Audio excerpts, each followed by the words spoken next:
Thanks for being here. Well, good afternoon, everyone. Tomorrow will mark 1 year since I took office. It's been a year of challenges, but it's also been a year of enormous progress. We went from 2 million people being vaccinated at the moment I was sworn in to 210 million Americans being fully vaccinated today. We created 6 million new jobs, more jobs in 1 year than any time before. The unemployment rate dropped to 3.9%. Child poverty dropped by nearly 40%, the biggest drop ever in American history. New business applications grew by 30%, the biggest increase ever. And for the first time in a long time, this country's working people actually got a raise. People, the bottom 40%, saw their income go up, the most of all those that got a raise. We cut health insurance premiums for millions of American families, and we just made surprise medical bills illegal in this country. You know those bills you get that you don't expect of $2,000 to $5,000 from the hospital beyond what you thought you were going to have to owe because of the consultation you weren't told was going to cost that much? No more. They're now illegal. Thanks to the American Rescue Plan and other actions we've taken, we've seen record job creation, record economic growth in the past year. Now, thanks to the bipartisan infrastructure bill, we're about to make a record investment in rebuilding America to take us to be the #1 best infrastructure in the world. Well, now we're way below that. We'll be creating better jobs for millions of people, modernizing our roads, our bridges, our highways, our ports, our airports, everything from making clean water, removing lead pipes, that every American can turn on a faucet and drink clean water. Urban and rural and suburban communities. It's going to make affordable high-speed internet available to every American in urban, rural, and suburban areas. We've never done that before. Now we are. We're in the process of getting that done. Still, for all this progress, I know there's a lot of frustration and fatigue in this country. And we know why. COVID-19, Omicron has now been challenging us in a way that it's the new enemy. But while it's cause for concern, it's not cause for panic. We've been doing everything we can, learning and adapting as fast as we can, and preparing for a future beyond the pandemic. All I know that after almost 2 years of physical, emotional, and psychological weight of this pandemic and the impact it's had on everyone, for many of us, it's been too much to bear. We're in a very different place now, though. We have the tools, vaccines, boosters, masks, tests, pills, to save lives and keep businesses and schools open. 75% of adults are fully vaccinated. We've gone from 90 million adults with no shots in arms last summer and down to 35 million with no shots as of today. And we're adding about 9 million more vaccinations each week. We're going to stick with our vaccination efforts because vaccinations work. So get vaccinated, please, and get your booster. Look, we're also increasing testing. Should we have done more testing earlier? Yes, but we're doing more now. We've gone from 0 at-home tests a year ago to 375 million tests on the market in just this month. If you buy a test at a store, your insurance will reimburse you. On top of that, we're making 1 billion at-home tests available for you to order and be delivered to your home for free. Just visit covidtest.gov to know how to get that free test kit to your home. In addition, there are 20,000 sites where you can get tested in person for free now. And now we have more treatments that for people to keep people out of the hospital than any other point in the pandemic, including life-saving antiviral pills. We purchased 20 million of these new Pfizer pills, more than any country in the world. The bottom line on COVID-19 is that we're in a better place than we've been and have been thus far, clearly better than a year ago. We're not going back to lockdowns. We're not going back to closing schools. Schools should stay open because the American Rescue Plan, we provided to states $130 billion. $130 billion to keep our students and educators safe and schools open. Funding for ventilation systems in schools, social distancing, hygiene for classrooms and the school buses. In addition, we've added another $10 billion for COVID-19 tests to be able to be administered at schools. And many states and school districts have spent this money very well. Unfortunately, some haven't. I encourage the states and school districts that use the funding to protect our children and keep our schools open. Use it. The COVID-19 is not going to give up and accept things. It's just not going to go away immediately. But I'm not going to give up and accept things as they are now. Some people may call what's happening now the new normal. I call it a job not yet finished. It will get better. We're moving toward a time when COVID-19 won't disrupt our daily lives, where COVID-19 won't be a crisis, but something to protect against and a threat. Look, we're not there yet, but we will get there. Now, the second challenge we're facing are prices. COVID-19 has created a lot of economic complications, including rapid price increases across the world economy. People see it at the gas pumps, the grocery stores, and elsewhere. So here's what we're going to do.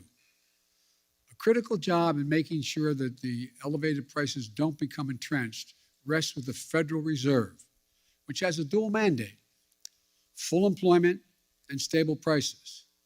The Federal Reserve provided extraordinary support during the crisis for the previous year and a half. Given the strength of our economy and the pace of recent price increases, it's appropriate, as the Federal Chairman Powell, the Fed Chairman Powell has indicated, to recalibrate the support that is now necessary. I respect the Fed's independence, and I've nominated 5 superb individuals to serve on the Federal Board of Governors, men and women from a variety of ideological perspectives. They're eminently qualified, historically diverse, and have earned bipartisan praise. And I call on the United States Senate to confirm them without any further delay. And here at the White House, and for my friends in Congress, the best thing to tackle high prices is a more productive economy with greater capacity to deliver goods and services to the American people. And a growing economy where folks have more choices and more small businesses compete, and where more goods can get to market faster and cheaper. I've laid out a 3-part plan to do just that. First, fix the supply chain. COVID-19 has had a global impact on the economy. When a factory shuts down in one part of the world, shipments to shops and homes and businesses all over the world are disrupted. COVID-19 has compounded that many times over. A couple of months ago, in this very room, we heard dire warnings about how the supply chain problems could create a real crisis around the holidays. So we acted. We brought together business and labor, and that much predicted crisis did not occur. 99% of the packages were delivered on time, and shelves were stocked.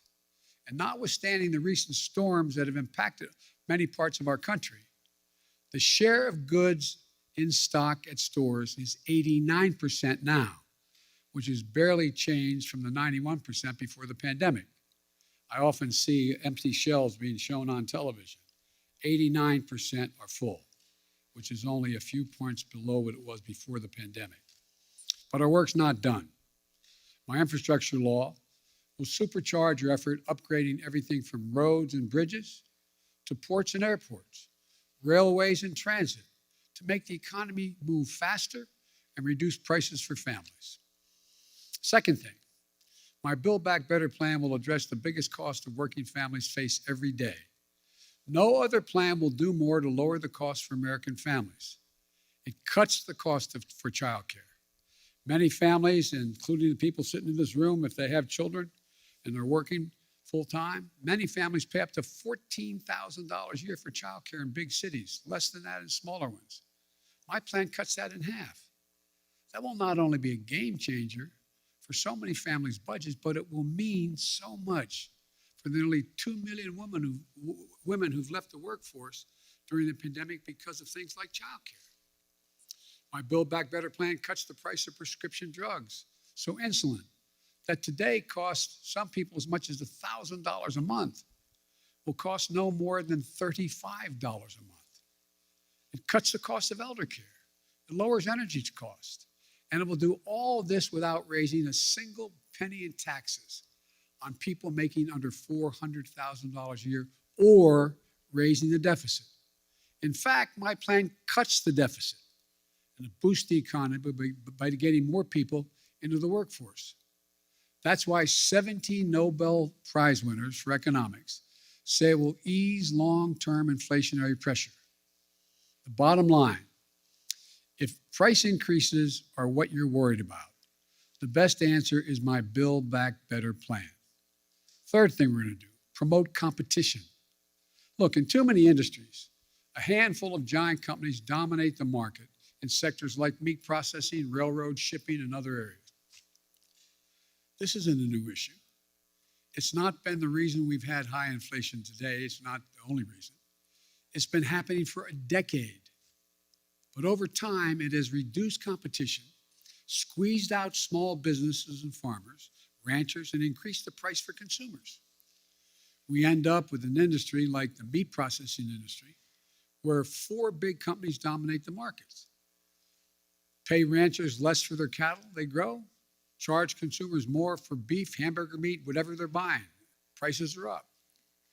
Look, I'm a capitalist, but capitalism without competition is not capitalism, it's exploitation.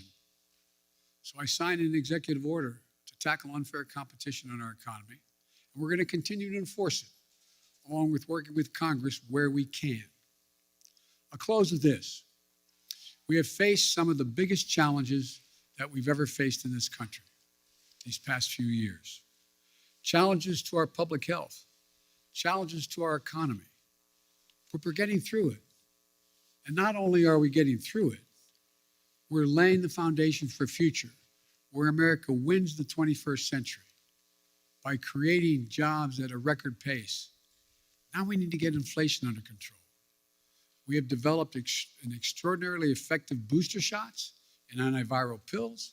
Now we need to finish the job to get COVID-19 under control. I've long said, it's never been a good bet to bet against the American people or America. I believe that more than ever today. We've seen the grit and determination of the American people this past year. But the best days of this country are still ahead of us, not behind us. Now, I'm happy to take questions. Yes. Thank you, Mr. President. I know some of my colleagues will get into some specific issues, but I wanted to zoom out on your first year in office. Inflation is up. Your signature domestic legislation is stalled in Congress. In a few hours from now, the Senate, an effort in the Senate to deal with voting rights and voting reform legislation is going to fail. COVID-19 is still taking the lives of 1,500 Americans every day, and the nation's divisions are just as raw as they were a year ago. Did you overpromise to the American public what you could achieve in your first year in office, and how do you plan to course correct going forward? Why are you such an optimist? Look, I didn't overpromise, but I have probably outperformed what anybody thought would happen. The fact of the matter is that we're in a situation where we have made enormous progress. You mentioned the number of deaths from COVID. Well, it was 3 times that not long ago. It's coming down. Everything's changing. It's getting better. Look, I didn't overpromise, but I think if you take a look at what we've been able to do, you'd have to acknowledge we made enormous progress. But one of the things that I think is something that, one thing I haven't been able to do so far is get my Republican friends to get in the game of making things better in this country. For example, I was reading the other day, and I wrote the quote down so I don't misquote him. A quote from Senator Sununu when he decided that he wasn't going, Governor Sununu, when he decided he wasn't going to run for the Senate in New Hampshire. Here's what he said. They were all, for the most part, content with the speed at which they weren't doing anything. It was very clear that we just had to hold the line for 2 years. Okay, so I'm just going to be a roadblock for the next 2 years? That's not what I do, Sununu said. He went on to say it bothered me that they were okay with that. Then he goes on to say, I said, okay, so we're not going to get stuff done if we win the White House back, Why didn't we do anything in 2017 and 2018? And then he said, how the Republican Sununu spoke to answer the challenge? He said, crickets, yeah, crickets. They had no answer. I did not anticipate that there'd be such a stalwart effort to make sure that the most important thing was that President Biden didn't get anything done. Think about this. What are Republicans for? What are they for? Name me one thing they're for. And so the problem here is that I think what I have to do in the change in tactic, if you will, I have to make clear to the American people what we are for. We've passed a lot. We passed a lot of things that people don't even understand what's all that's in it, understandably. Remember when we passed the Affordable Care Act and everybody thought that, it really was getting pummeled and beaten. And it wasn't until after we were out of office in that next campaign, when that off-year campaign, and I wasn't in office anymore. We went in a whole bunch of districts campaigning for Democrats and Republican districts who said they wanted to do away with health care, with Obamacare. And I started pointing out that if you did that, pre-existing conditions would no longer be covered. And they said, huh? We didn't know that. We didn't know that. And guess what? We won over 38 seats because we had explained to the people exactly what, in fact, had passed. Now, one of the things that I remember saying, and I'll end this, I remember saying to President Obama when he passed the Affordable Care Act, I said, you ought to take a victory lap. And he said, there's so many things going on, we don't have time to take a victory lap.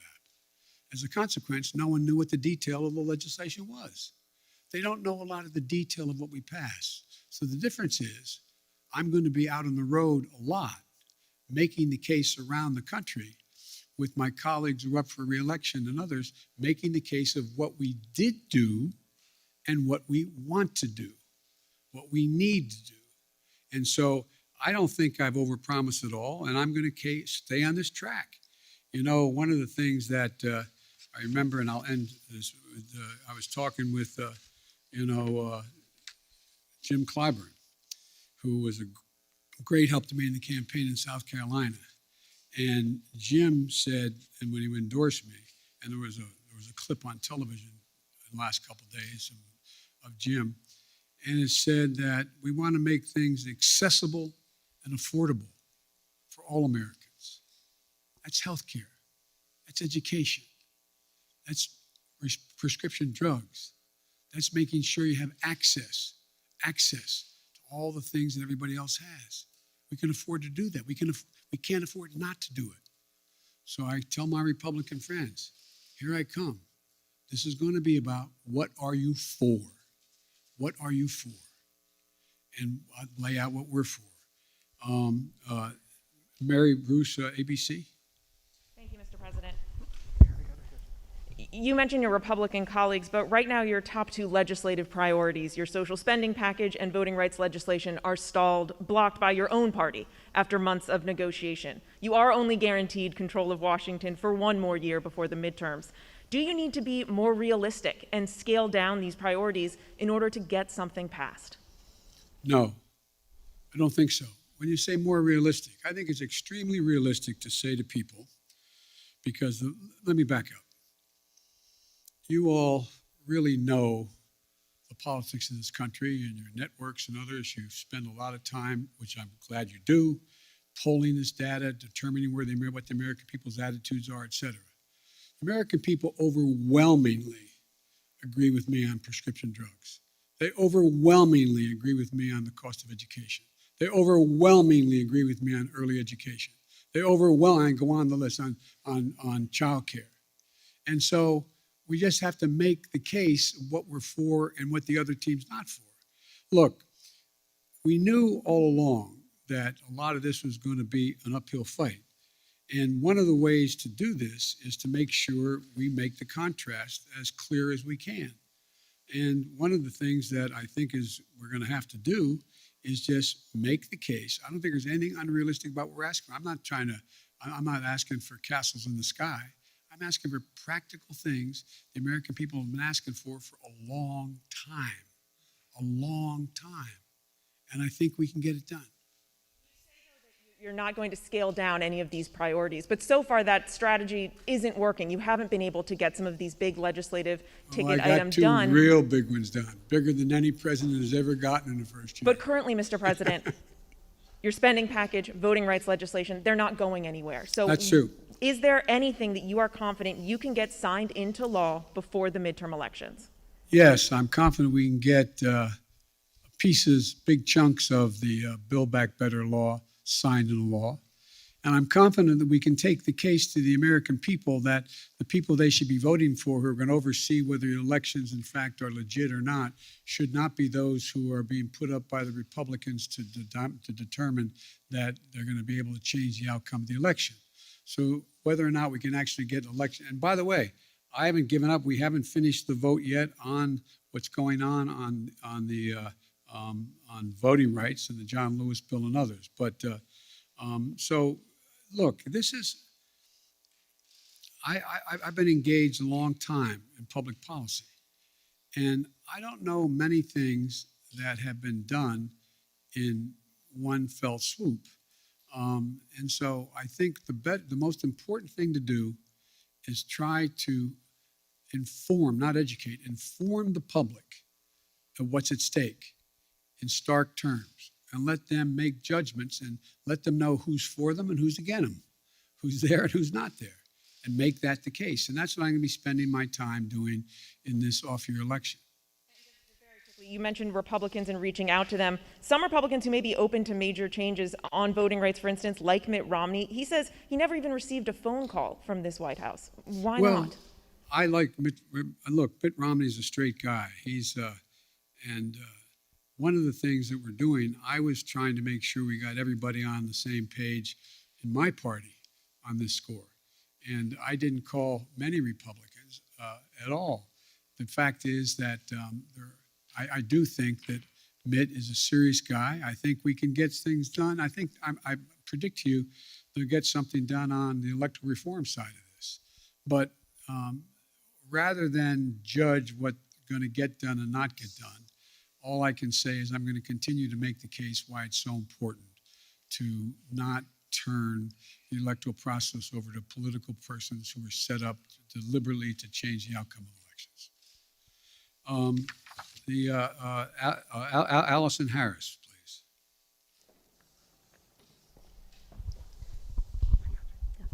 Thank you, Mr. President. Speaking of voting rights legislation, if this isn't passed, do you still believe the upcoming election will be fairly conducted and its results will be legitimate? Well, it all depends on whether or not we're able to make the case to the American people that some of this is being set up to try to alter the outcome of the election. And it's one thing, look, maybe I'm just being too much of an optimist. Remember how we thought not that many people were going to show up to vote in the middle of a pandemic? We had the highest voter turnout in the history of the United States of America. Well, I think if, in fact, no matter how hard they make it for minorities to vote, I think you're going to see them willing to stand in line and defy the attempt to keep them from being able to vote. I think you're going to see the people we're trying to keep from being able to show up, showing up and making the sacrifice that needs to be made in order to change the law back to what it should be. But it's going to be difficult. I make no bones about that. It's going to be difficult. But we're not there yet. We've not run out of options yet, and we'll see how this moves. And on Omicron and education, teachers are in revolt in so many places. Parents are at odds over closing schools and remote learning. You say we're not going to go back to closing schools. You said that just moments ago, yet they're closing in some areas. What do you say to those teachers and principals and parents about school closings, and what can your administration do to help make up for learning loss for students? First of all, I'd put in perspective the question you asked. Very few schools are closing. Over 95% are still open. So you all phrase the questions when people, I don't think it's deliberate on your part, but you phrase the question when anyone watches this on television. My God, there must be, all those schools must be closing. What are we going to do? 95% are still open, number one. Number two, the idea that parents don't think it's important for their children to be in school, and teachers know it as well. That's why we made sure that we had the ability to provide the funding through the Recovery Act, through the act that the first act we passed, to be able to make sure schools were able to be safe. So we have new ventilation systems available for them. We have the way they scrub down laboratories and I mean the laboratories kids go to the bathroom, cafeterias, buses, etc. All that money's there. There's billions of dollars made available. It's there. Not every school district has used it as well as it should be used, but it's there. And so, in addition to that, there is now another $10 billion for testing of students in the schools. So I think as time goes on, it's much more likely you're going to see that number go back up from 95%, back up to 98, 99%. But the outfit, the individuals of the district that says we're not going to be open is always going to get, and I'm not being critical of any of you, it's always going to get front page. It's always going to be the top of the news. But let's put it in perspective. 95, as high as 98% of the schools in America are open, functioning, and capable of doing the job. How about Jen Epstein, Bloomberg? Mr. President, thank you. Your top foreign policy advisors have warned that Russia is now ready to attack Ukraine, but there's still little unity among European allies about what a package of sanctions against Moscow would look like. If the US and NATO aren't willing to put troops on the line to defend Ukraine and American allies can't agree on a sanctions package, hasn't the US and the West lost nearly all of its leverage over Vladimir Putin? And given how ineffective sanctions have been in deterring Putin in the past, why should the threat of new sanctions give him pause? Well, because he's never seen sanctions like the ones I promised will be imposed if he moves, number one. Number two, we're in a situation where Vladimir Putin is about to, we've had very frank discussions, Vladimir Putin and I, and the idea that NATO is not going to be united, I don't buy. I've spoken to every major NATO leader. We've had the NATO-Russian summit. We've had the OSCE has met, et cetera. And so I think what you're going to see is that Russia will be held accountable if it invades. And it depends on what it does. It's one thing if it's a minor incursion and then we end up having a fight about what to do and not do, et cetera. But if they actually do what they're capable of doing with the force amassed on the border, it is going to be a disaster for Russia if they further invade Ukraine, and that our allies and partners are ready to impose severe cost and significant harm on Russia and the Russian economy. And, you know, we're going to fortify our NATO allies, I told them, on the eastern flank if, in fact, he does invade. I've already shipped over $600 million worth of sophisticated equipment, defensive equipment, to the Ukrainians. The cost of going into Ukraine in terms of physical loss of life for the Russians, they'll be able to prevail over time, but it's going to be heavy. It's going to be real. It's going to be consequential. In addition to that, Putin has a stark choice. Either de-escalation or diplomacy, a confrontation of the consequences. And look, I think you're going to see, for example, everybody talks about how Russia has control over the energy supply that Europe absorbs. Well, guess what? That money that they earn from that makes about 45% of their economy. I don't see that as a one-way street. They go ahead and cut it off. It's like my mother used to say, you're biting your nose off to spite your face. It's not like they have all these wonderful choices out there. I spoke with the Prime Minister of Finland, and we're talking about concern on the part of Finland and Sweden about what Russia is doing. The last thing that Russia needs is Finland deciding to change its status. They didn't say they're going to do that, but they're talking about what, in fact, is going on and how outrageous Russia is being. We're finding ourselves in a position where I believe you'll see that there'll be severe economic consequences. For example, anything that involves dollar denominations, if they invade, they're going to pay. Their banks will not be able to deal in dollars. So there's a lot's going to happen. But here's the thing. My conversation with Putin, and we've been, how can we say it? We have no problem understanding one another. He has no problem understanding me, nor me him. And the direct conversations were, I pointed out, I said, you've occupied before other countries, but the price has been extremely high.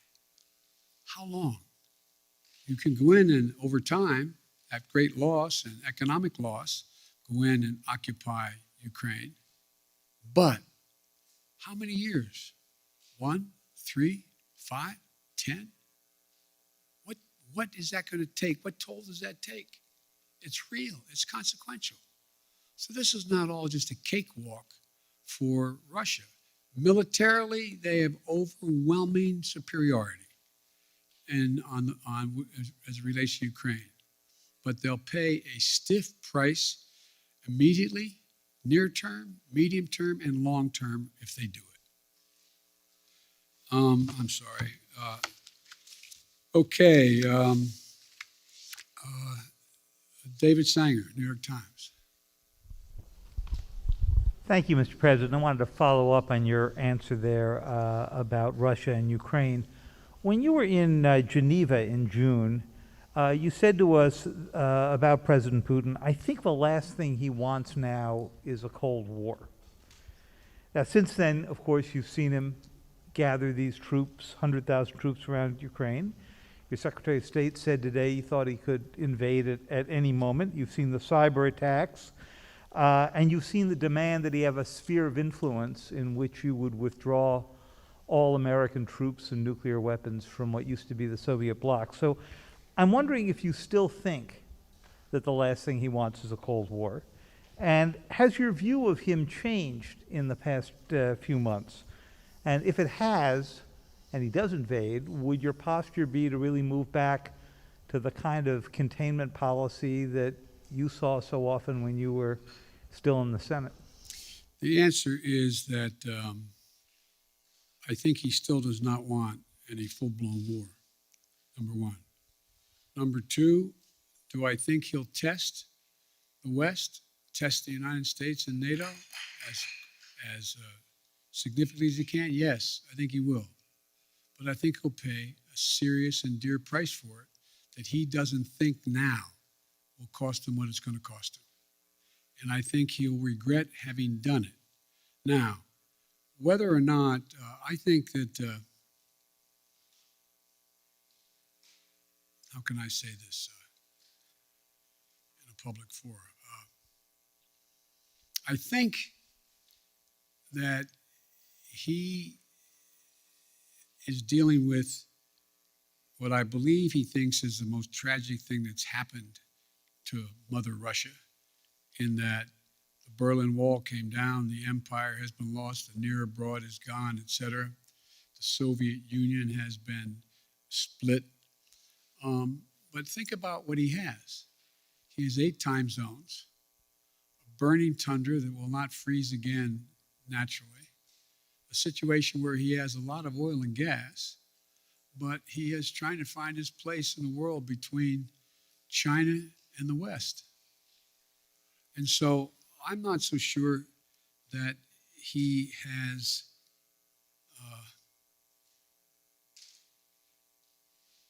David, I'm not so sure he has is certain what he's going to do. My guess is he will move in. He has to do something. And by the way, I've indicated to him the two things he said to me that he wants guarantees on. One is Ukraine will never be part of NATO. And two, that NATO or there will not be strategic weapons stationed in Ukraine. Well, we can work out something on the second piece, pretending what he does along the Russian line as well, the Russian border in the European area of Russia. On the first piece, we have a number of treaties internationally and in Europe that suggest that you get to choose who you want to be with. But the likelihood that Ukraine is going to join NATO in the near term is not very likely, based on much more work they have to do in terms of democracy and a few other things going on there, and whether or not the major allies in the West would vote to bring Ukraine in right now.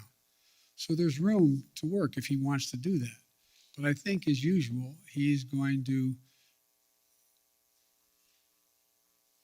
well, I probably shouldn't go any further, but I think it will hurt him badly. Like you were offering some way out here, some off-ramp, and it sounds like what it is at least an informal assurance that NATO is not going to take in Ukraine anytime in the next few decades, and it sounds like you're saying we would never put nuclear weapons there. He also wants us to move all of our nuclear weapons out of Europe and not have troops rotating through the old Soviet bloc. Do you think there's space for there as well? No, there's not space for that. We won't permanently station, but the idea we're going to actually increase troop presence in Poland or Romania, et cetera, if in fact he moves. Because we have a sacred obligation in Article 5 to defend those countries. They are part of NATO. We don't have that obligation relative to Ukraine, although we have great concern about what happens in Ukraine. Thank you. Maureen, USA Today. Thank you, Mr. President. I wanted to follow up on your comment on Build Back Better and also ask you a question about the pandemic. You said that you're confident you can pass big chunks of Build Back Better this year. Does that wording mean that you are thinking about, you're looking at breaking the package up into individual portions? And then on the pandemic, now that the Supreme Court has blocked the vaccination or test rule for larger businesses, are you reconsidering whether to require vaccines for domestic flights as a way to boost vaccination rates? No, look, first of all, on the last part of the question, the Supreme Court decision, I think, was a mistake, but you still see thousands and thousands of people who work for major corporations having to be tested as a consequence of the decision made by the corporation, not by the standard ISET that is there. I think you'll see that increase, not decrease, number one. What was the first part of your question? On your comment that you made that you're confident Yes. that major chunks of Build Back Yes. Better can pass, are you breaking it up? Does that Yes, mean? it's clear to me that that we're going to have to probably break it up.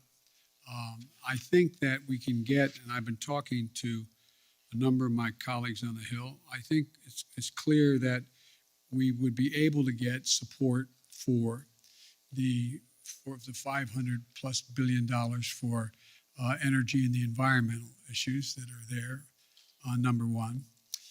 Number two, I know that the two people who've opposed, on the Democratic side at least, support a number of the things that are in there. For example, Joe Manchin strongly supports early education, 3 and 4 years of age, strongly supports that. There is strong support for, I think, a number of the way in which to pay for these, pay for this proposal. So I think there is. I'm not going to negotiate against myself as to what should and shouldn't be in it, but I think we can break the package up, get as much as we can now, and come back and fight for the rest later. Ken, Wall Street Journal, Ken Thomas. Thank you, Mr. President. I wanted to ask you about the economy. As you said earlier, Americans are feeling the squeeze of inflation. Oil prices have been at about a 7-year high recently. How long should Americans expect to face higher prices when they're at the grocery store, when they're at the gas pump. Is this something that they're going to see into the summer, into next fall? And separately, you talk about the importance of the Fed, but isn't that an acknowledgement that you're limited in what you can do? If you're relying on the Fed to make decisions and you're unable to get a Build Back Better proposal through, aren't you simply limited in what you can do to deal with inflation? Well, look, as you know, Ken, the inflation has everything to do with the supply chain. And I think what you're seeing is that we've been able to make progress on speeding up the access to materials. For example, 1/3 of the increase in cost of living is the cost of automobiles. The reason automobiles have skyrocketed in price is because of the lack of computer chips. So we have the capacity, and we're going to do everything in our power to do it, to become self-reliant on the computer chips that we need in order to be able to produce more automobiles. That's underway. We've already passed, within the context of another bill, money for that in the House of Representatives, before the House of Representatives now. But I think there's a way we can move to, if we can move to get, for example, that one thing done, it can make a big difference in terms of the total cost of living. Now, with regard to the whole issue of energy prices, that gets a little more complicated. But you saw what happened when I was able to convince everyone, from including China, India, a number of other countries, to agree with us to go into their version of their petroleum reserve, to release more into the market.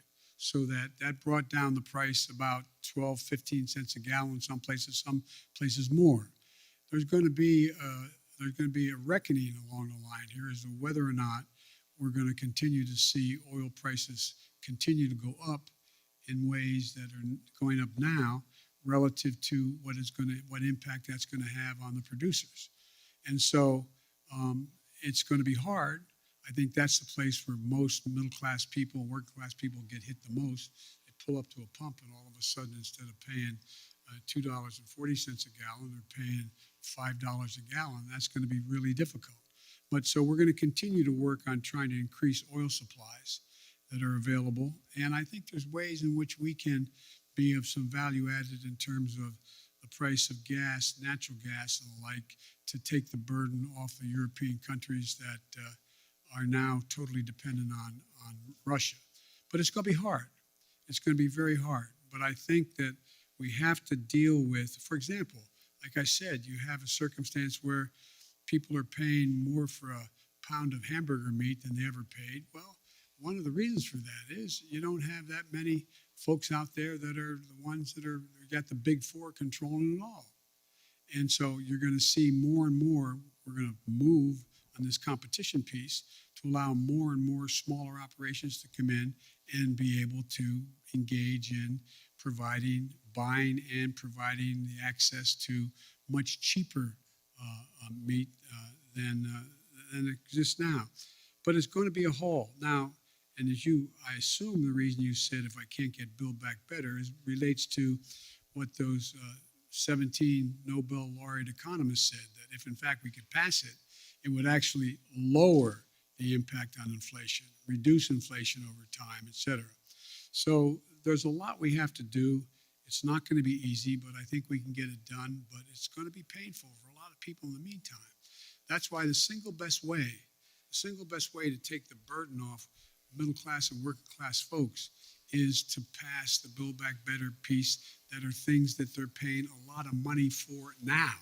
If you get to trade off higher gases, you're putting up with higher price of hamburgers and gas versus whether or not you're going to be able to pay for education and or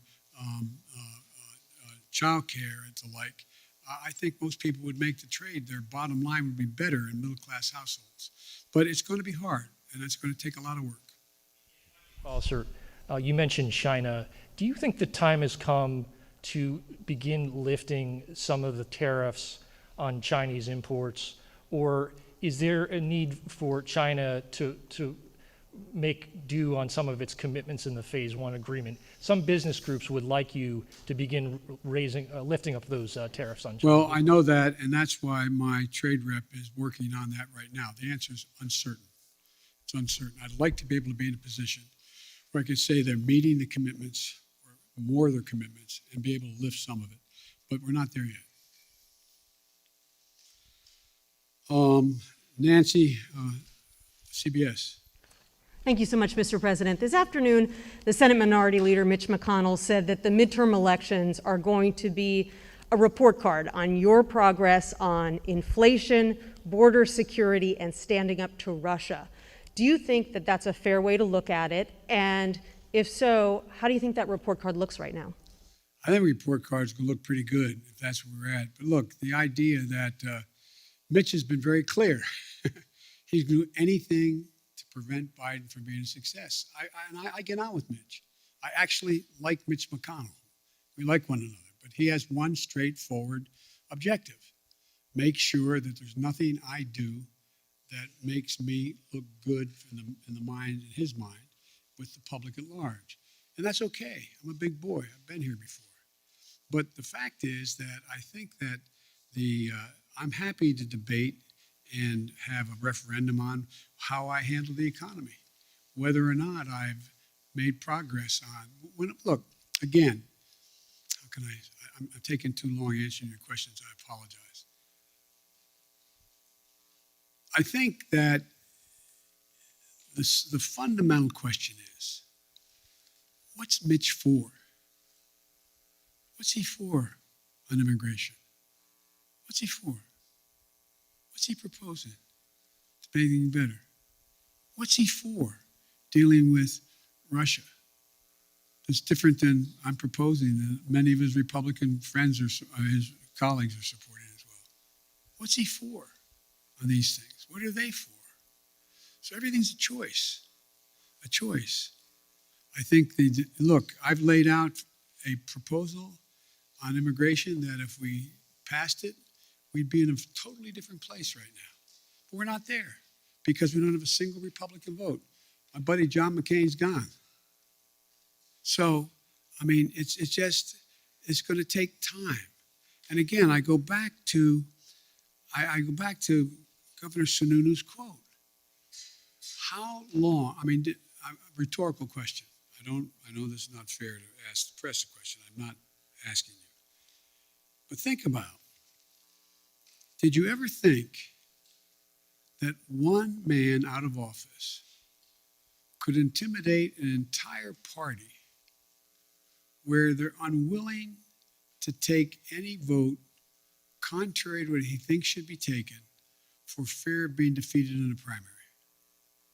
I've had 5 Republican senators talk to me, bump into me, quote unquote, or sit with me, who've told me that they agree with whatever I'm talking about for them to do. But Joe, if I do it, I'm going to defeat it in a primary. We got to break that. It's got to change. And I doubt you're all, it sounds like I'm being solicitous, you're all bright as hell, well-informed, more informed than any group of people in America. But did any of you think that you get to a point where not a single Republican would diverge on a major issue? Not one? Anyway. Who those 5 Republican senators are? Sure. No, are you kidding me? I maintain confidentiality. On voting but I'm rights, sure you've spoken to some. on voting rights, sir, Yes. at your first press conference 10 months ago, I asked you if there was anything you could do beyond legislation to protect voting rights. And at that time you said, yes, but I'm not going to lay out a strategy before you and the world now. Now that legislation appears to be hopelessly stalled, can you now lay out your strategy to protect voting rights? Well, I'm not prepared to do that in detail in terms of the executive orders I may be able to engage in and other things I can do. But one of the things we have done, we have significantly beefed up the number of enforcers in the Justice Department who are there to challenge these unconstitutional efforts, in our view, unconstitutional efforts on the part of the Republicans to stack the election and subvert the outcomes. We have begun to organize in ways that we didn't before the communities beyond the civil rights community to make the case to the rest of the American people what's about to happen, what will happen if, in fact, these things move forward.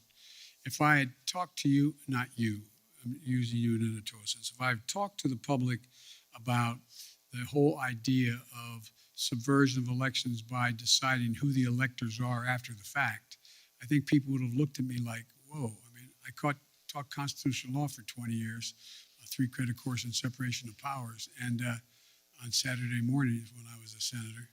And I never thought we'd get into a place where we were talking about being able actually, what they tried to do this last time out, send different electors to the state legislative bodies to represent who won the election, saying that I didn't win, but Republican candidate won. I doubt whether anybody thought that would ever happen in America in the 21st century, but it's happening.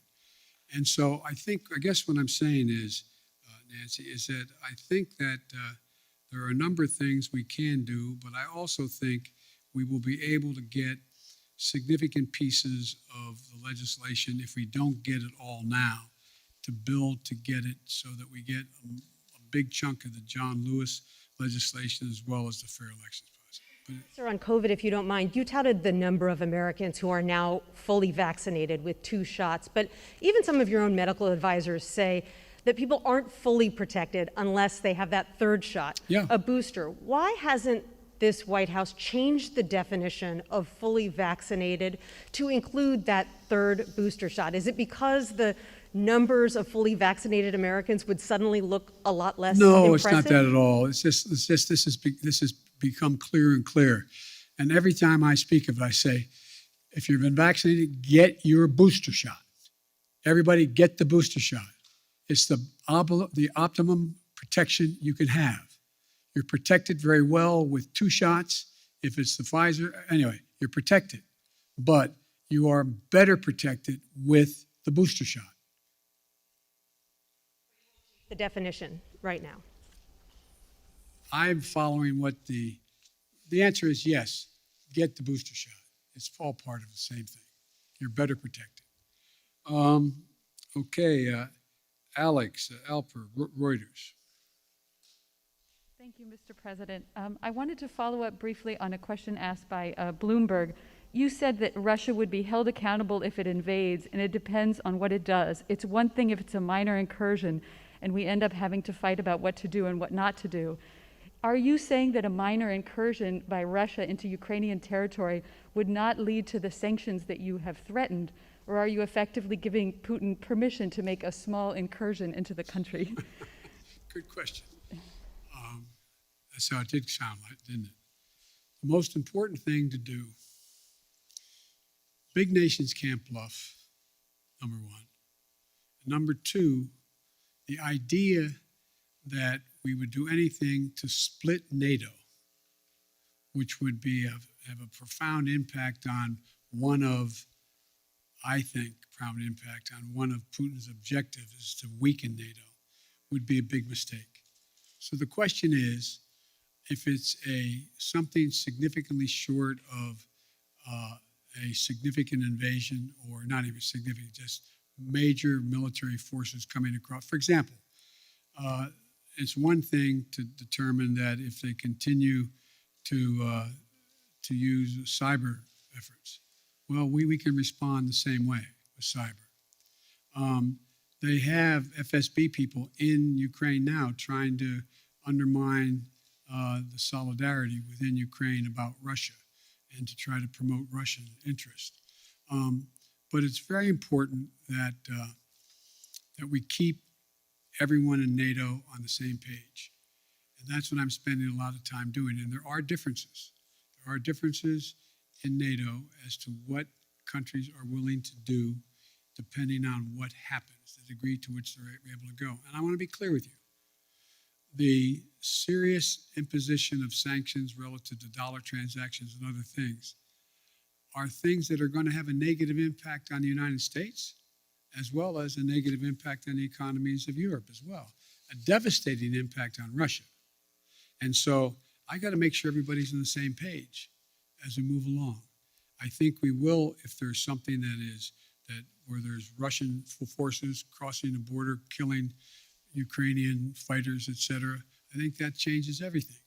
But it depends on what he does, as to actually what extent we're going to be able to get total unity on the NATO front. If I may ask a quick one on Iran, I just wanted to get your sense of whether the Vienna talks are making any progress, if you still think it's possible to reach a deal for both sides to resume compliance with the Iran nuclear deal, or if it's time to give up on that. Thank you. I'll do it in reverse. It's not time to give up. There is some progress being made. The P5+1 is on the same page, but it remains to be seen. Okay, Kristen, NBC.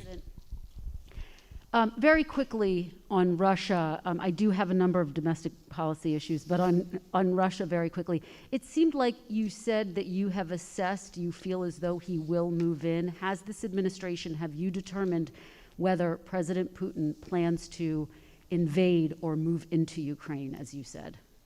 Look, the only thing I'm confident of is that decision is totally, solely, completely a Putin decision.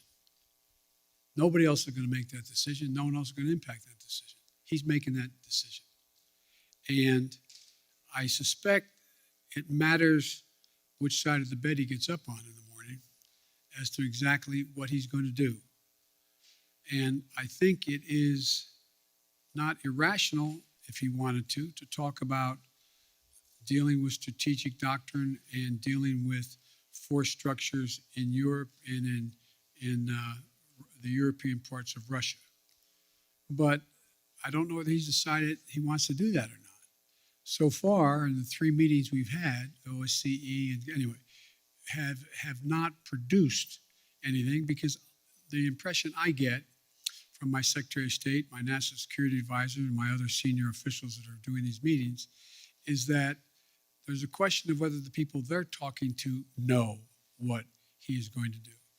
So the answer is, but based on a number of criteria as to what he could do. For example, for him to move in and occupy the whole country, particularly from the north, from Belarus, he's going to have to wait a little bit till the ground's frozen so he can cross. To move in a direction where he wants to talk about what's going. We're continuing to provide for defense capacities to the Ukrainians. We're talking about what's going on in both the Baltic and the Black Sea, et cetera. There's a whole range of things that I'm sure he's trying to calculate how quickly he can do what he wants to do and what does he want to do. But he's an informed individual. And I believe he's calculating what the immediate, short term, and the near term and the long term consequences of Russia will be. And I don't think he's made up his mind yet. I want to ask you about your domestic agenda. You've gotten a lot of questions about voting rights, Mr. President, but I want to ask you about Black voters, one of your most loyal constituencies. Yep. I was in Congressman Clyburn's district yesterday in South Carolina. You opened this news conference talking about him. I spoke to a number of Black voters who fought to get you elected, and now they feel as though you are not fighting hard enough for them and their priorities. And they told me they see this push on voting rights more as a last-minute PR push than it is a legitimate effort to get legislation passed. So what do you say to these Black voters who say that you do not have their backs, as you promised on the campaign trail? I've had their back. I've had their back my entire career. I've never not had their back. And I started on the voting rights issues long, long ago. That's what got me involved in politics in the first place. And I think part of the problem is, look, there's significant disagreement in every community on whether or not the timing of assertions made by people has been in the most timely way. So I'm sure that there are those who are saying that why didn't Biden push John Lewis bill as hard as he pushed it the last month? Why didn't he push it 6 months ago as hard as he did now? The fact is that there's a timing that is not of one's own choice. It's somewhat dictated by events that are happening in country and around the world as to what the focus is. But part of the problem is, as well, I have not been out in the community nearly enough. I've been here an awful lot. I find myself in a situation where I don't get a chance to look people in the eye because of both COVID and things that are happening in Washington, to be able to go out and do the things that I've always been able to do pretty well. Connect with people, let them take a measure of my sincerity, let them take a measure of who I am. For example, I mean, as I pointed out in South Carolina, last time when I was chairman of the Judiciary Committee, I got the Voting Rights Act extended for 25 years, and I got Strom Thurmond to vote for it. That's what I've been doing my whole career. And so the idea that I didn't either anticipate or because I didn't speak to it as fervently as they want me to earlier. In the meantime, I was spending a lot of time, spent hours and hours and hours talking with my colleagues on the Democratic side, trying to get them to agree that if in fact this occurred, if this push continued, that they would be there for John Lewis. And anyway, so, but I think that's a problem that is my own making by not communicating as much as I should have. Yet you find that when you deal with members of the Black Caucus and others in the United States Congress, I still have very close working relationships. So it's like every community. I'm sure that there are those in the community, and I'm a big labor guy. I'm sure there's people in labor saying, why haven't I been able to do A, B, C, or D? So it's just going to take a little bit of time. You put Vice President Harris in charge of voting rights. Are you satisfied with her work on this issue? And can you guarantee, do you commit that she will be your running mate in 2024, provided that you run again? Yes and yes. Okay. You don't care to expand? Pardon me? Do you care to expand on voting? No, there's no need to. I mean, I asked the question. She's going to be my running mate, number one. And number two, I did put her in charge. I think she's doing a good job. Let me ask you, big picture, particularly when you think about voting rights and the struggles you've had to unify your own party around voting rights. Unity was one of your key campaign promises. In fact, in your inaugural address, you said your whole soul was in bringing America together, uniting our people. People heard the speech that you gave on voting rights in Georgia recently, in which you described those who are opposed to you to George Wallace and Jefferson Davis, and some people took exception to that. What do you say to those who were offended by your speech, and is this country more unified than it was when you first took office? Number one, anybody who listened to the speech, I did not say that there were going to be a George Wallace or a Bull Connor. I said we're going to have a decision in history that is going to be marked just like it was then. You either voted on the side that didn't make you George Wallace or didn't make you Bull Connor. But if you did not vote for the Voting Rights Act back then, you were voting with those who agreed with Connor, those who agreed with and I think Mitch did a real good job of making it sound like I was attacking them. If you notice, I haven't attacked anybody publicly, any senator, any congressman publicly. And my disagreements with them have been made to them, communicated to them privately or in person with them. My desire still is, look, I underestimated one very important thing. I never thought that the Republicans, like for example, I said, they got very upset. I said, there are 16 members of the present United States Senate who voted to extend the Voting Rights Act. Now, they got very offended by that. That wasn't an accusation, just stating a fact. What has changed? What happened? What happened? Why is there not a single Republican? Not one. That's not the Republican Party. So that's not an attack. Is the country more unified than when you first took office? The answer is, based on some of the stuff we've got done, I'd say yes, but it's not nearly unified as it should be. Look, I still contend, and I know you'll have a right to judge me by this, I still contend that unless you can reach consensus in a democracy, you cannot sustain the democracy. And so this is a real test, whether or not my counterpart in China is right or not when he says autocracies are the only thing that are going to prevail because democracies take too long to make decisions and countries are too divided.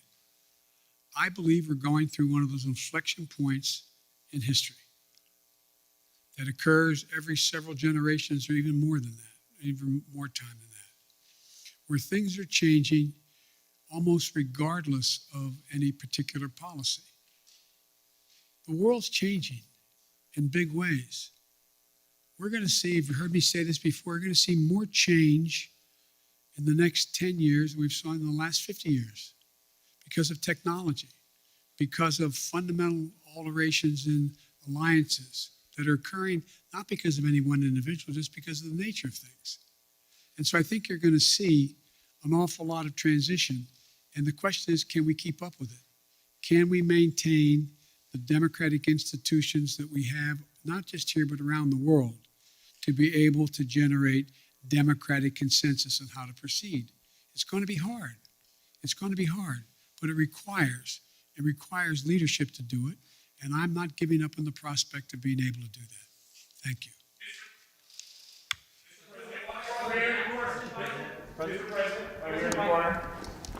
Mr. President. Thank you, sir. There are deep questions among Americans about the competence of government, from the messy rollout of 5G this week to the Afghanistan withdrawal to testing on COVID. What have you done to restore Americans' faith in the competence of government? And are you satisfied by the view of the competence of your government? Look, let's take Afghanistan. I know you all would like to focus on that, which is legitimate. We were spending $1 trillion a week. $1 billion a week in Afghanistan for 20 years. Raise your hand if you think anyone was going to be able to unify Afghanistan under one single government. It's been the graveyard of empires for a solid reason. It is not susceptible to unity, number one. So the question was, do I continue to spend that much money per week in the state of Afghanistan, knowing that the idea that being able to succeed, other than sending more body bags back home, is highly, highly unusual. My dad used to have an expression. He'd say, son, if everything's equally important to you, nothing's important to you. There is no way to get out of Afghanistan after 20 years easily. Not possible, no matter when you did it. And I make no apologies for what I did. I have a great concern for the women and men who were blown up on the line at the airport by a terrorist attack against them. But the military will acknowledge, and I think you will, who know a lot about foreign policy, that had we stayed and I had not pulled those troops out, we would be asked to put somewhere between 20 and 50,000 more troops back in, Because the only reason more Americans weren't being killed than others is because the last president signed an agreement to get out by May the 1st. And so everything was copacetic. Had we not gotten out, and the acknowledgement is we'd be putting a lot more forces in. Now, do I feel badly what's happening as a consequence of the incompetence of the Taliban? Yes, I do. But I feel badly also about the fistulas that are taking place in Eastern Congo. I feel badly about a whole range of things around the world that we can't solve every problem. And so I don't view that as a competence issue. The issue of whether or not there's competence in terms of whether or not we're dealing with 5G or not, we don't deal with 5G. The fact is that you had two private enterprises, that had one promoting 5G and the other one are airlines. They're private enterprises. They have government regulation, admittedly.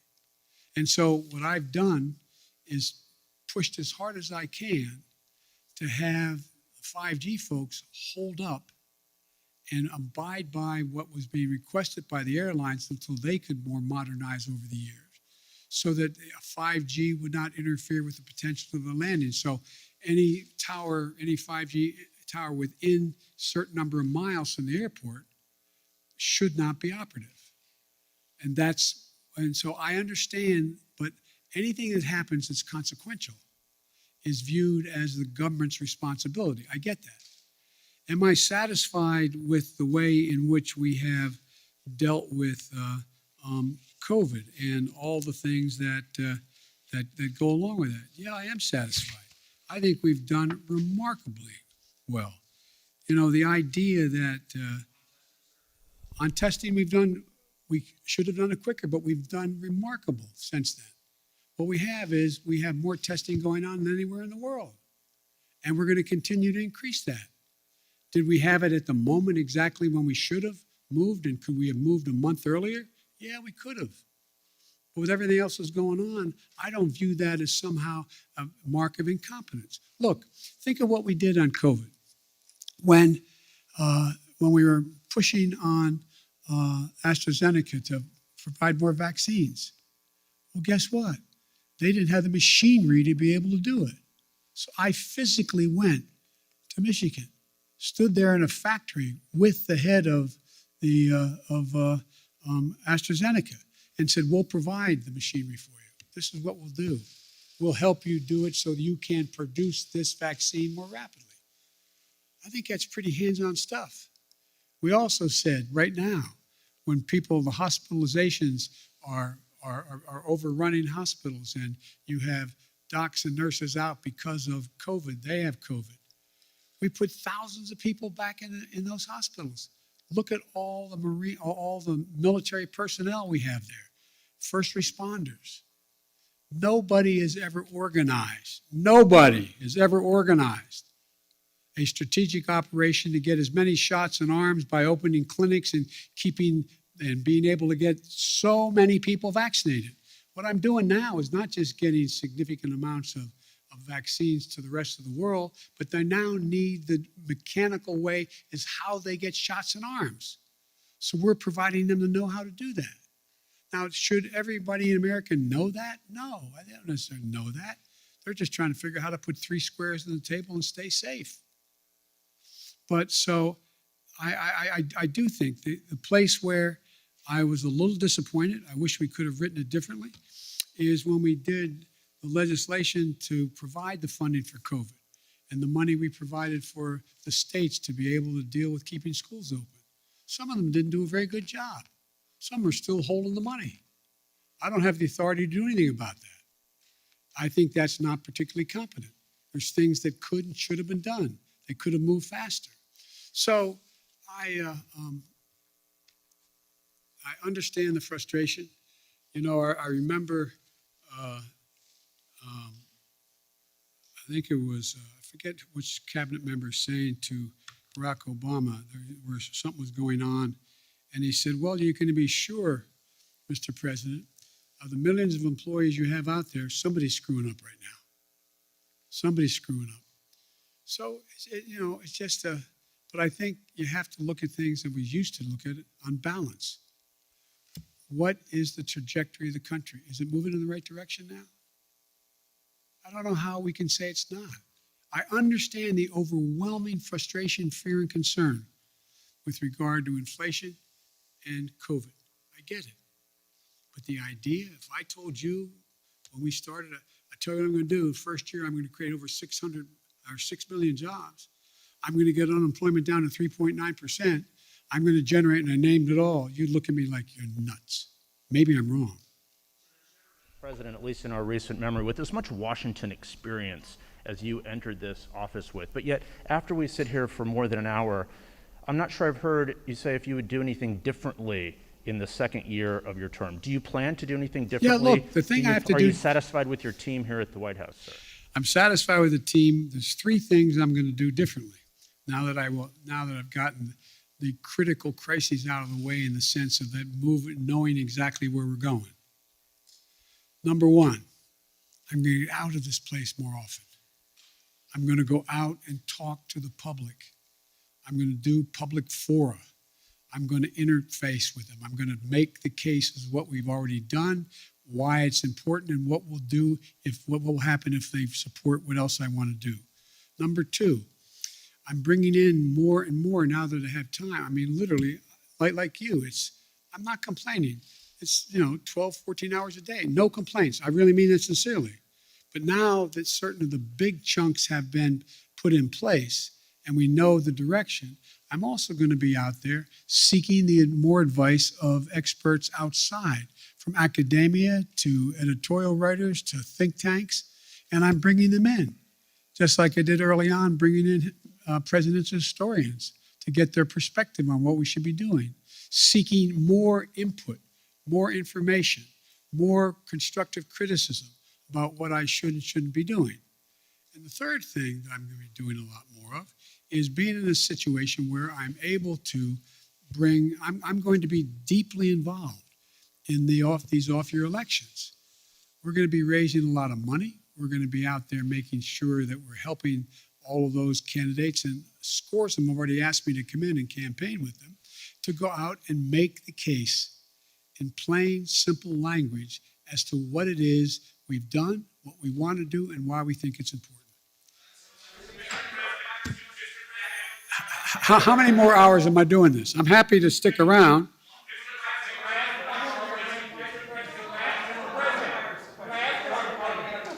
You always ask me the nicest questions. I know you do. All right. None of them make a lot of sense to me, but Well, let's try. Fire away. Come on. A new year. Why are you trying so hard in your first year to pull the country so far to the left? Well, I'm not. I don't know what you consider to be too far to the left. If in fact we're talking about making sure that we had the money for COVID, making sure we had the money to put together the bipartisan infrastructure, making sure we were able to provide for those things that in fact would significantly reduce the burden on working class people, but they have to continue to work hard. I don't know how that is pulling it to the left. If you may recall, you guys have been trying to convince me that I am Bernie Sanders. I'm not. I like him, but I'm not Bernie Sanders. I'm not a socialist. I'm a mainstream Democrat, and I have been. And mainstream Democrats have overwhelmed me. If you notice, the 48 of the 50 Democrats supported me in the Senate on virtually everything I've asked. Yes, sir. I just wanted to clarify, a moment ago, you were asked whether or not you believed that we would have free and fair elections in 2022 if some of these state legislatures reformed their voting protocols. You said that it depends. Do you think that they would in any way be illegitimate? Oh, yeah, I think it easily could be illegitimate. Imagine if, in fact, Trump has succeeded in convincing Pence to not count the votes. Imagine if... In regards to 2022, sir, the midterm 2022. elections. I mean, imagine if those attempts to say that the count was not legit. You have to recount it, and we're not going to count. We're going to discard the following votes. I mean, sure, I'm not saying it's going to be legit. It's the increase in the prospect of being illegitimate is in direct proportion to us not being able to get these reforms passed. But I don't think you're not going to see me, and I don't think you're going to see the Democratic Party give up on coming back at assuming that the attempt fails today. One more, sir. You campaigned and you ran on a return to civility, and I know that you dispute the characterization that you called folks who would oppose those voting bills as being Bull Connor or George Wallace, but you said that they would be sort of in the same camp. No, I didn't say that. Look what I said. Go back and read what I said and tell me if you think I called anyone who voted on the side of the position taken by Bull Connor that they were Bull Connor. And that is an interesting reading of English. I assume you got into journalism because you like to write. So did you expect that would work with Senators Manchin or Sinema? No, here's the thing. There's certain things that are so consequential. You have to speak from your heart as well as your head. I was speaking out forcefully on what I think to be at stake. That's what it is. And by the way, no one forgets who was on the side of King or Bull Connor. No one not done that. The history books will note it. And when I was making the case, don't think this is a freebie. You don't get to vote this way and then somehow it goes away. This will stick with you the rest of your career and long after you're gone. And Mr. President, folks, sir, one more on Ukraine, please, sir. Okay, whoa, hang on, guys. We've only gone an hour and 20 minutes. I'll keep going. But I'm going to go. Let me get something straight here. How long are you guys ready to go? You want to go for another hour or two?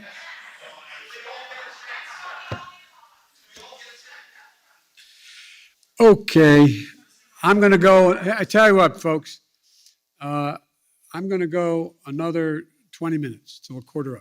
Okay? Yes, sir. Thank you. I'll wait for the microphone. President Biden, on the... I want to thank my communications staff for the great help here. Well, President Biden, on the coronavirus, we're tragically approaching nearly 1 million Americans who died. And I'd like to ask you why it is during your 3.5-hour virtual summit in November with the Chinese president you didn't press for transparency, and also whether that has anything to do with your son's involvement in an investment firm controlled by Chinese state-owned entities. The answer is that I did raise the question of transparency. I spent a lot of time with him. And the fact is that they're just not being transparent. Transparency on the coronavirus origins. Yes. And you did during the virtual summit. Is there a reason your press staff was unaware of that? And what did you say to the Chinese president? And they weren't with me the entire time. Look, I made it clear that I thought that China had an obligation to be more forthcoming on exactly what the source of the virus was and where it came from. Yes. Mr. President, I would like to ask you about foreign policy. One of the first priority that you declared when you came to office was to end the war in Yemen, the catastrophic war in Yemen. You appointed a special envoy. Today, one of your allies, United Arab Emirates, is asking your administration to put back the Houthi rebels or militias back on the terror list. Are you going to do that? And how are you going to end the war in Yemen, sir? The answer is it's under consideration, and ending a war in Yemen takes the two parties to be involved to do it, and it's going to be very difficult. Yes. Thank you very much for this honor. James Rosen with Newsmax. I'd like to raise a delicate subject but with utmost respect for your life accomplishments and the high office you hold. A poll released this morning by Politico Morning Consult found 49% of registered voters disagreeing with the statement, Joe Biden is mentally fit. Not even a majority of Democrats who responded strongly affirmed that statement. Well, I'll let you all make the judgment whether they're correct. Well, so the question I have for you, sir, if you'd let me finish, is why do you suppose such large segments of the American electorate have come to harbor such profound concerns about your cognitive fitness? Thank you. I have no idea. Yes, sir. Thanks, Mr. President. I appreciate it. I wanted to sort of address or ask about a tension that's sort of been in this press conference on unifying the country, because you campaigned on two things. One of them is being able to accomplish big things, and the other is the ability to unify the country. And even today, you've talked about sort of a different posture with Republicans. And I wonder if you still think it's possible to do both of those things. We have to. We have to. I mean, as long as I hold public office, I'm going to continue to attempt to do both things. One more follow-up.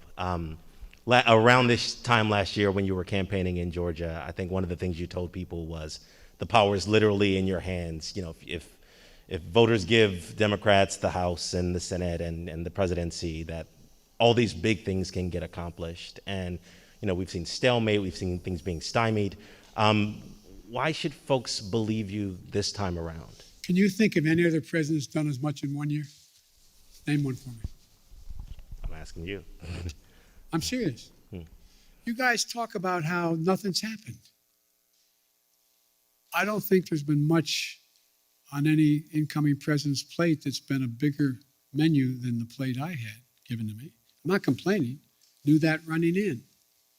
And the fact of the matter is we got an awful lot done. An awful lot done. And there's more to get done. But look, let me ask a rhetorical question. No, I won't. Anyway. Thank you. Yes.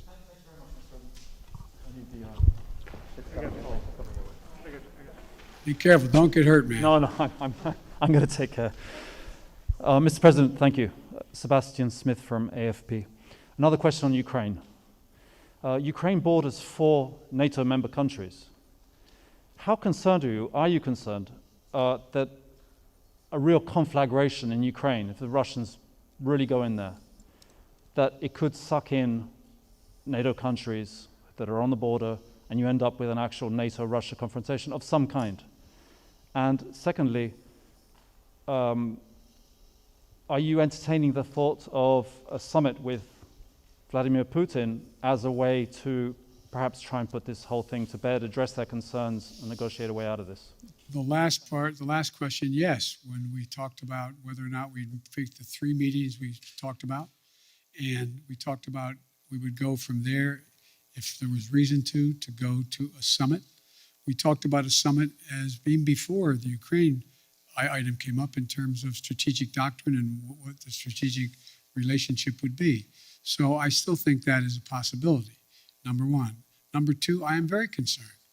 I'm very concerned that this could end up being, look, the only war that's worse than one that's intended is one that's unintended.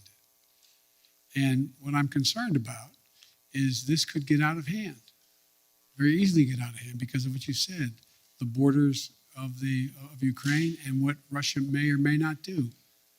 I am hoping that Vladimir Putin understands that he is short of a full-blown nuclear war. He's not in a very good position to dominate the world.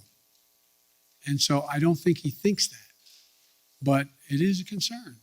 And that's why we have to be very careful about how we move forward and make it clear to him that there are prices to pay that could, in fact, cost his country an awful lot. But of course you have to be concerned when you have, nuclear power invaded. If he invades, it hasn't happened since World War II. This has been the most consequential thing that's happened in the world in terms of war and peace since World War II. Yes. Nearly 2 years have passed since the beginning of the global coronavirus outbreak, and you again today acknowledge that Americans are frustrated and they're tired. Based on your conversations with your health advisors, what type of restrictions do you imagine being on Americans this time next year, and what does the new normal look like for social gatherings and travel to you? Well, the answer is, I hope the new normal will be that we don't still have 30-some million people not vaccinated. I hope the new normal is people have seen what their own interest is and have taken advantage of what we have available to us. Number two, with the pill that is a problem that appears to be as efficacious as it seems to be, that you're going to be able to deal with this virus in a way that after the fact you have an ability to make sure you don't get very sick. Number three, I would hope that what happens is the rest of the world does what I'm doing and provides significant amounts of the vaccine to the rest of the world, because it's not sufficient that we just have this country not have the virus or be able to control the virus, but that we can't build a wall high enough to keep a new variant out. So it requires one of the things that I want to do, and we're contemplating figuring out how to do, we are contemplating how to get done, and that is how do we move in a direction where the world itself is vaccinated. It's not enough just to vaccinate 340 million, fully vaccinate 340 million people in the United States. That's not enough. It's not enough to do it here. We have to do it, and we have to do a lot more than we're doing now, and that's why we have continued to keep the commitment of providing vaccines and available cures for the rest of the world as well. And if I could, sir, and I should have said this before, Francesca Chambers McClatchy, how do you plan to win back moderates and independents who cast a ballot for you in 2020, but polls indicate aren't happy with the way you're doing your job now? I don't believe the polls.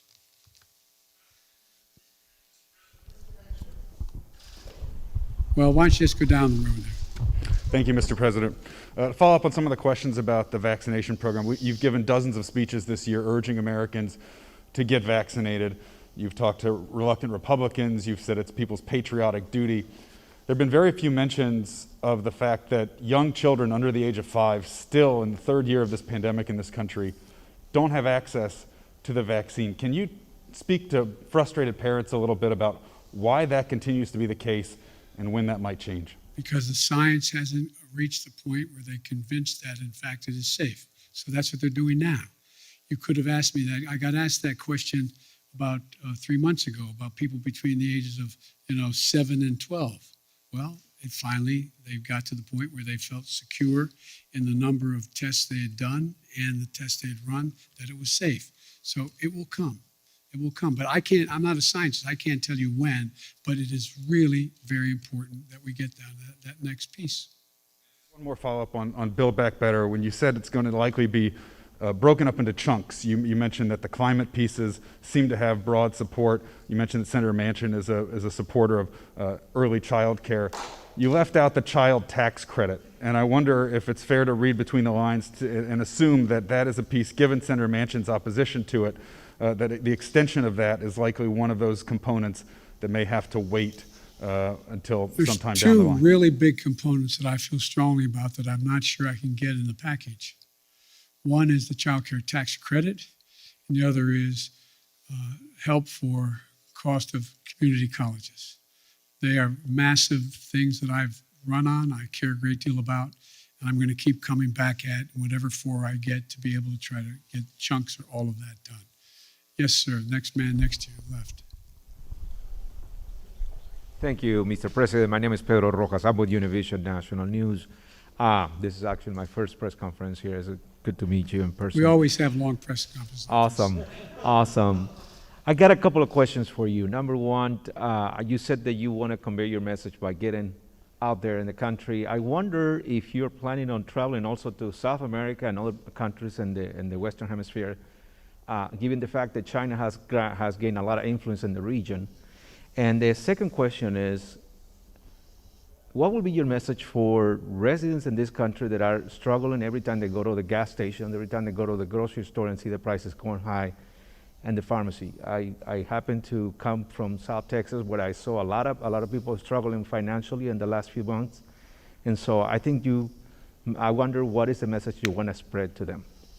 Well, I try to express, I've tried to answer that 7 different ways today about how to deal with inflation. But let me answer the first question. I spent a lot of time in South America and in Latin America. When I was vice president, I spent the bulk of my 8 years basically in Europe and/or in Latin America. I'm in contact with the leaders of the countries in South America. We're working closely with making sure that we do everything, for example, with to deal with helping the countries in question, particularly those in Central America, to be able to help them with their ability to deal with the people don't sit around in Guatemala and say, I got a great idea. Let's sell everything we have, give the money to a coyote, take us across a terribly dangerous trip up through Central America and up through Mexico and sneak us across the border, drop us in the desert. Won't that be fun? People leave because they have real problems. And one of the things I've done when I was a vice president, got support with, although I don't have much Republican support anymore, is provide billions of dollars to be able to say to those countries, why are people leaving? And how are you going to reform your own system? And that's what we've worked on a long time. It still needs a lot more work, and we're focusing on that. I also believe I've spent a lot of time talking about and dealing with policy having to do with Maduro, who is little more than a dictator right now. And the same thing in Chile and not the same thing, but with Chile as well as Argentina. So look, I made a speech a while ago when I was vice president saying that if we were smart, we have an opportunity to make the Western Hemisphere a a democratic hemisphere. And we were moving in the right direction under the last administration, the Obama-Biden administration. But so much damage was done as a consequence of the foreign policy decisions the last president made in Latin America, Central America, and South America, that we now have, when I call for a summit of the democracies, I call that, and a number of nations showed up for this summit of democracy. What is it that's going to allow us to generate? We've actually had a reduction in the number of democracies in the world. And it seems to me there's nothing more important. We used to talk about, when I was a kid in college, about America's backyard. It's not America's backyard. Everything south of the Mexican border is America's front yard. And we're equal people. We don't dictate what happens in any other part of this continent or the South American continent. We have to work very hard on it. But the trouble is we're having great difficulty making up for the mistakes that have been made the last 4 years, and it's going to take some time. Yes, gentleman in the back. And then I'll go to this side, okay? Thank you, Mr. President. Alexander Nazarian, Yahoo News. And thank you for holding this press conference. I hope there's more of them. Anytime you have extra 3 hours, we can do it. We'll stay for a couple more. You said you were surprised by Republican obstruction of your agenda, but didn't the GOP take exactly the same tactic when you were vice president to Barack Obama? So why did you think they would treat you any differently than they treated him? Well, first of all, they weren't nearly as obstructionist as they are now, number one. They stated that, but you had a number of Republicans we worked with closely. From John McCain, a number of Republicans we worked closely with. Even back in those days, Lindsey Graham. And so the difference here is there seems to be a desire to work with them. And I didn't say my agenda, I'm saying what are they for? What is their agenda? They had an agenda back in the administration when the 8 years we were president and vice president. But I don't know what their agenda is now. What is it? The American public is outraged about the tax structure we have in America. What are they proposing to do about it? Anything? Have you heard anything? I mean, anything. I haven't heard anything. The American public is outraged about the fact that we're the state of the environment, the vast majority of the public. What have they done to do anything to ameliorate the climate change that's occurring other than to deny it exists? So what I'm saying is the difference between then and now is not only the announcement that was made, anything to stop Barack Obama. I get that part. But what eventually happened, we were able to get some things done. We were able to work through some things. On the stuff that was really consequential in terms of ideologically divisive, it was a real fight. But I don't think there's a time when I wonder what would be the Republican platform right now. What do you think? What do you think their position on taxes are? What do you think their position on human rights is? What do you think their position is on whether or not we should what we should do about the cost of prescription drugs? What do you think? I mean, I honest to God don't know what they're for, yet I know a lot of these senators and congressmen, and I know they do have things they want to support, whether they're things I want or not. But you don't hear much about that. And every once in a while, when you hear something where there's a consensus, it's important but a small item, and it doesn't get much coverage at all where it occurs. I'm not mean coverage. I mean, there's not much discussion about it. So I just think it's a different, and I don't know that no matter how strongly one supports as a Republican and or supports the president, the former president of the United States, I don't know how we can't look at what happened on January 6th and think that's a problem. That's a real problem. One more question, Mr. President. By the way, it's a quarter of, guys, so I'm going to do this. If you answer me easy questions, I'll give you quick answers. There's an increasing concern, I think, among some Democrats that even if schools do continue to open, and I get that most of them are now open, Republicans will weaponize this narrative of you and other leading Democrats, allowing them to stay closed in the midterms next year. And obviously that issue has a lot of traction with suburban parents, as I think we saw in Virginia. I'm confused by the question. I'm sorry. Well, could school reopenings or closures become a potent midterm issue for Republicans to win back the suburbs? Oh, I think it could be, but I hope in God that look, maybe I'm kidding myself, but as time goes on, the voter who is just trying to figure out, as I said, how to take care of their family, put 3 squares on the table, stay safe, be able to pay their mortgage or their rent, et cetera, is becoming much more informed on the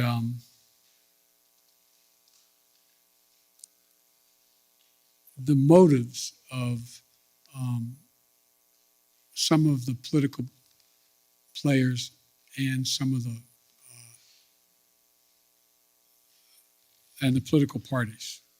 And I think that they are not going to be as susceptible to believing some of the outlandish things that have been said and continue to be said.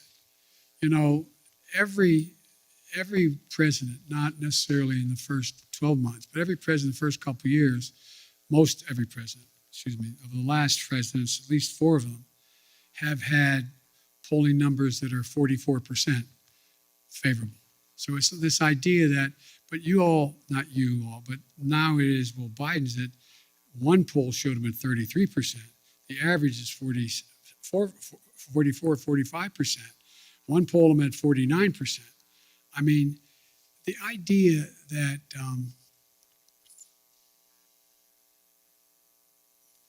the American public are trying to sift their way through what's real and what's fake. And I don't think as I've never seen a time when the political coverage, the choice of what political coverage the voter looks to has as much impact on as what they believe. They go to get reinforced in their views, whether it's MSNBC or whether it's Fox or whatever. I mean, and one of the things I find fascinating that's happening, and you all are dealing with it every day, and it will impact on how things move, is that a lot of the speculation in the polling data shows that the cables are heading south. They're losing viewership. No, well, Fox is okay for a while, but it's not gaining, and a lot of the rest are predicted to be not very much in the mix in the next 4 to 5 years. I don't know whether that's true or not, but I do know that we have sort of put themselves in certain alleys, and they've decided that, you know, how many people who watch MSNBC also watch Fox, other than they're a politician trying to find out what's going on in both places. How many people, again, I'm no expert in any of this, but the fact is, I think you have to acknowledge that what gets covered now is necessarily a little bit different than what gets covered in the past. I've had a couple, well, I shouldn't get into this, but the nature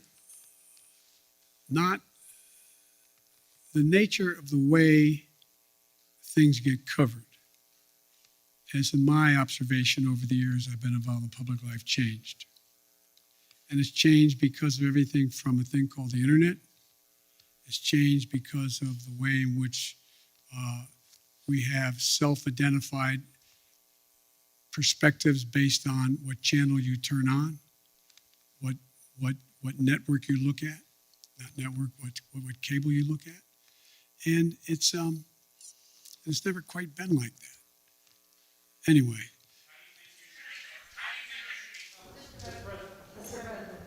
On behalf of the Correspondents Association, thank you very much for standing for our questions. We hope the public has found it as enlightening as those of us in the room have. I want to ask you, sir, about one of the overriding... I can still stand. It's amazing. Right. We appreciate it. We very much do. So the question I want to ask you gets to accountability, sir. On one of the top public concerns, of course, which is the coronavirus and the government's response to it, whether it's confusion over what style of mask to wear, when to test, how to test, where to test. The public is confused, sir, and you see that in the drop-off in the polling on this question. Why did you tell Jeff that you were satisfied with your team? Why are you not willing to make or interested in making any changes, either at the CDC or other agencies, given the fact that the messages have been so confusing? Well, first of all, the messages, to the extent they've been confusing, is because the scientists, they're learning more. They're learning more about what's needed and what's not needed. And so the fact is that the one piece that has gotten a lot of attention is the communications capacity of the CDC. Well, she came along and said, look, I'm a scientist, and I'm learning. I'm learning how to deal with stating what is the case that we've observed. But look, I think that it's a little bit like saying, when we went through the whole issue of how to deal with polio and the polio shots, what was said in the beginning was, oh no, it's changed a little bit. We moved this way or that way. Or when we dealt with anything else. I mean, this was a brand new virus, a brand new phenomenon. Some of it was deadly, other was more communicable. This is an unfolding story. It's the nature of the way diseases spread. We're going to learn about it in a lot of other areas, not just COVID-19. And so I think, I look at it this way. Think about how astounding it was within the time frame that it took to be able to come up with a vaccine. You used to write about that. Pretty amazing how rapidly they came up with a vaccine that saved hundreds of thousands of lives. Did everything get right? No. And by the way, the idea whether anyway, I'm talking too much. Thank you, Mr. Yes, President. ma'am. I have two really simple questions, I promise. You campaigned on canceling $10,000 in student loans. Do you still plan to do so, and when? And then my second question is, now that you've clarified the Bull Connor comments, do you plan to reach out to Republicans like Mitt Romney to talk about reforming the Electoral Count Act? Yes, I'm happy to speak out. I've met with Rip. I've talked to Mitt on other occasions. And by the way, I reached out to the minority leader as well at the time that he made his speech. And so I have no reluctance to reach out to any Republican and anyone and I've made it clear. Look, I've now had the opportunity to travel because of funerals and eulogies I've made and attended, and congressmen and senators have come along with me. Don't hold me to the number, but somewhere between 20 and 25 senators and congresspersons have traveled with me.